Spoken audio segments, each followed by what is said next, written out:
Thank you for tuning in to the Restaurant Leadership Podcast. I'm your host, TK. Today, we've got a little bit of a different structure here for you folks. We're going to go over some 3 interesting news topics. We're going to cover BJ's Brewhouse, what they've done with pay at the counter, as opposed to full service like they've been known for, and how it's working for them. We're also going to talk about a free resource for anybody in the restaurant industry. They're free webinars. It's on NRA. It's restaurant.org. It's very easy to get to. We're going to talk a little bit about those and why you should definitely hop on one of those. And then we're going to go into a restaurant that uses robots in their kitchen to help ease the burden of some of the more strenuous tasks for their cooks and how it's making a difference in their efficiency. And then we're going to end it with a leadership topic. I'm going to go into a good characteristic that I look for in a restaurant leader. Stay tuned, y'all. Lots of great stuff. Let's get to it.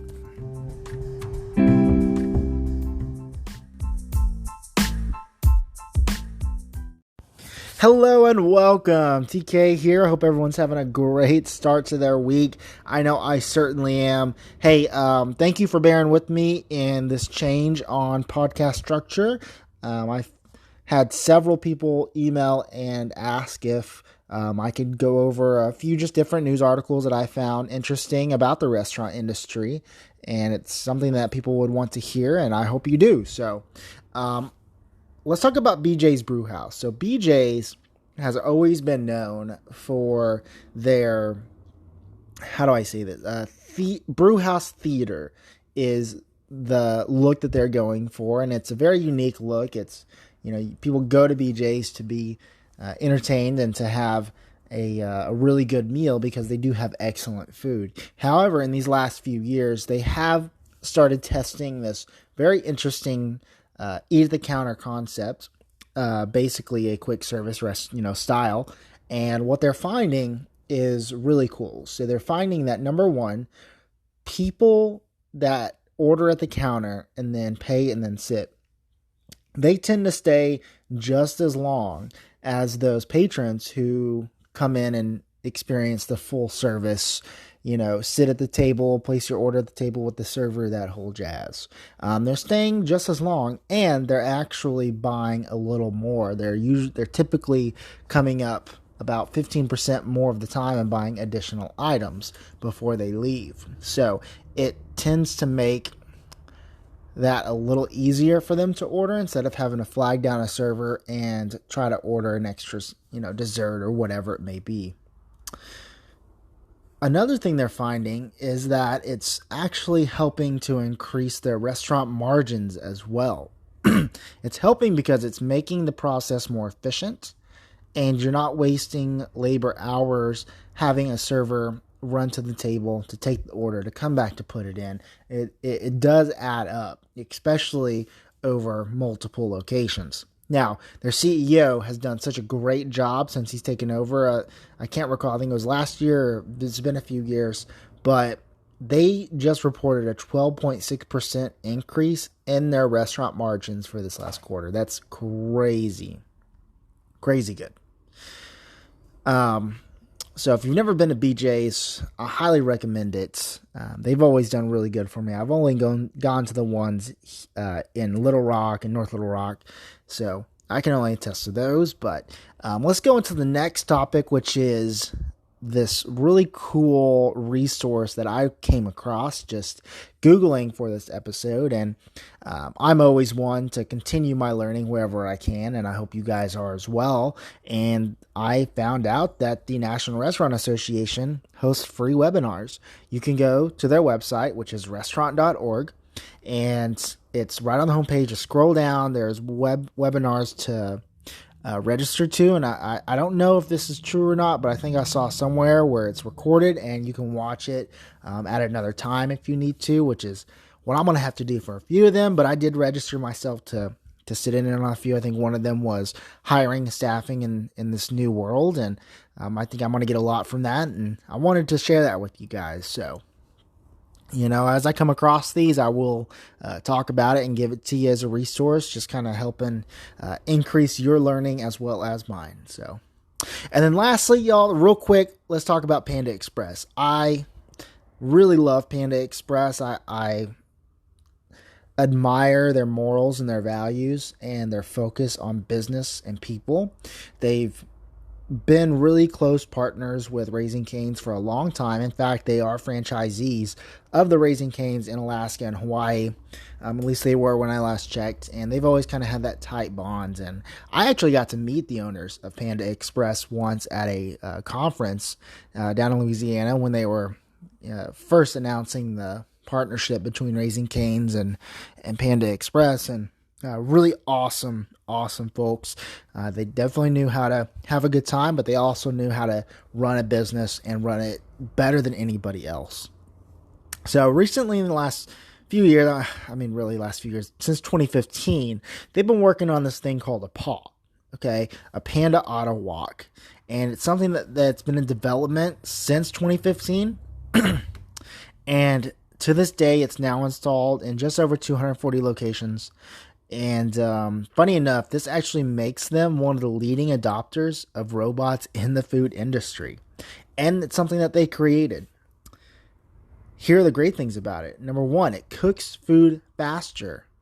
Number two, it eases the cook's duties and strenuous tasks. It can do really awesome things by automating things such as mixing the ingredients together and cooking large batches of rice and noodles. And it actually operates at a 25% faster speed than a manual walk. On top of that, it eliminates those extra steps that the crew need to do, which makes their job so much easier, and it increases the efficiency as well. You know, automation does have a place in the restaurant industry, and since I have been going at it, I have seen those, self-order kiosks at McDonald's. I have seen those robotic burger flippers. I've seen those robotic fry guys.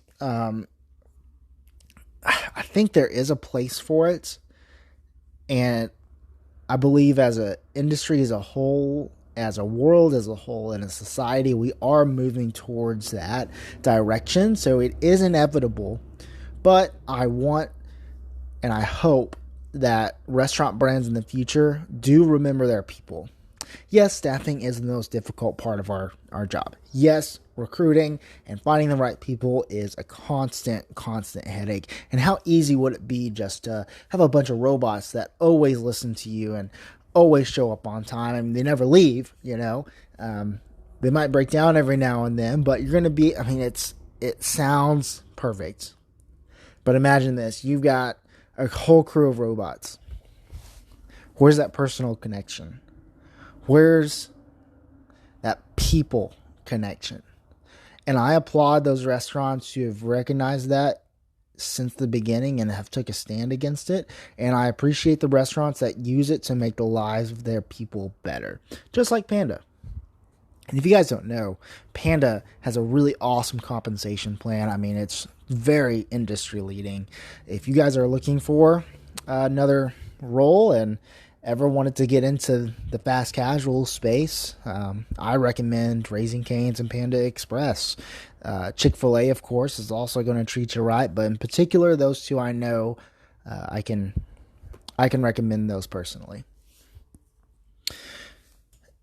Now let's go into a leadership topic, and this comes from a question from a listener.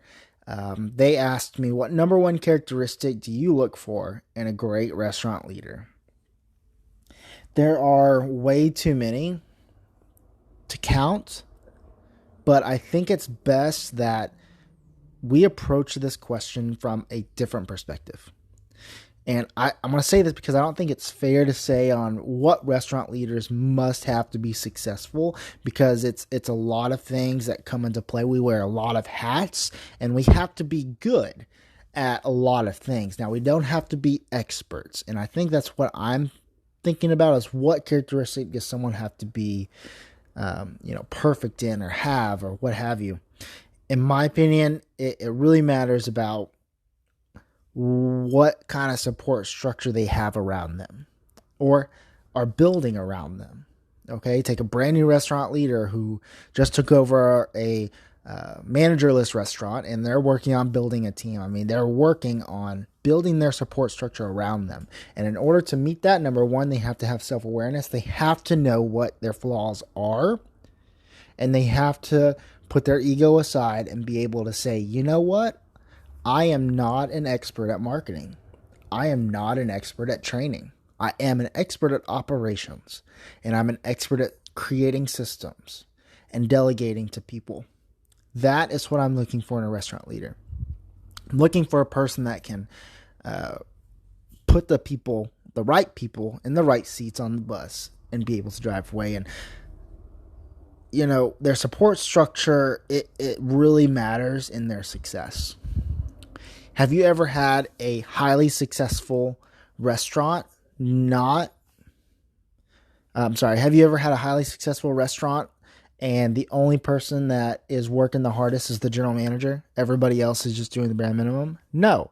You have high-performing restaurants because you have high-performing teams. Teams, guys. You need to build that structure around you. And if you know your weaknesses and you're man or woman enough to come up to it and look it right in the face, you're going to know exactly the type of people you need around you to reach your goal. Okay? A lot of people say a restaurant leader, needs to be an expert in everything. They have to be great at marketing, great at, plumbing, great at they have to be great at training and operations and grocery orders and inventory and scheduling and hiring and interview. I mean, we've got a lot we've got to do. And there are people out there that are great at it all. I'm not one of them. But the jack of all trades, the manager who's the expert at all of that, it is like a unicorn. They're very rare. So instead of spending energy on really trying to find that number one perfect person that's great at everything, we have to look for someone who isn't an expert in all things, but they know how to leverage others to accomplish a common goal. They have to know people. Being a successful leader, you have to know people. And you never stop learning about them. You continuously. Your curiosity is driving you. Your passion is driving you. Finding out what make people tick in order to reach that common goal, which is a high-performing restaurant, I hope. Some people say that, the final piece to the puzzle is the restaurant leader, but I think the better analogy is the restaurant leader is the puzzle master, and they're responsible for finding the pieces that come together and create this masterpiece that is a high-performing team. So I guess to sum it up, if I had to choose the number one characteristic that I look for in a great restaurant leader, like the must-have, is they have to have the ability to delegate and inspire and motivate others. That is the end-all, in my opinion, and number one. If they can do that, we can conquer the rest. And you can't be like that without these two things, and that's vision, number one, and number two, it's passion. The vision to see the end goal you're working your team towards. And you need that passion to push you and to persevere into the hardest parts of that journey. Because if you are starting fresh with a brand new team, my friend, you have a very long year to 2 years ahead of you. If you are taking over a team that needs about 50% improvement, you've got a very solid 6 to 12 months ahead of you of work, strategy, execution. And unfortunately, there is no shortcut. You have to take the path. Anyways, I hope you guys enjoyed this structure. Please let me know. Just send me a message, leave a review, subscribe, please. Every follow really matters a lot to me. I want to, again, express my gratitude towards all of you. And I want to encourage you to express your gratitude towards others as well. Hope you all have a great week. We'll chat soon. Bye.